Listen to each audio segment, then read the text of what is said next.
சங்கீதம் 72 அதிகாரத்திலே 16, 17 வசனங்கள்.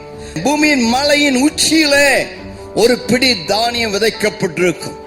எருசலேமில் உள்ள கொல்கதா மலையிலே ஒரு பிடி தானியமாக இயேசு விதைக்கப்பட்டார். அந்த விதைப்பின் பலனாக லீபனோனை போல ஒரு செழிப்பு, ஒரு அறுவடை, பூமி முழுவதும் சூரியன் உதிக்கிற திசை தொடங்கி அது மறைகிற திசை வரைக்கும் இயேசுவை அறிந்திருக்கிற ஜனங்கள் இந்த உலகம் முழுவதும் இருக்கிறார்கள்.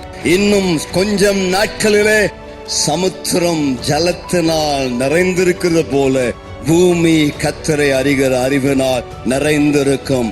இயேசு கிறிஸ்து அன்று ஒரு விதையாய் விதைக்கப்பட்ட அந்த விதை உலகம் முழுவதும் பரம்பி பலன் தருகிறது. கர்த்தருக்கு மகிமை உண்டாவதாக.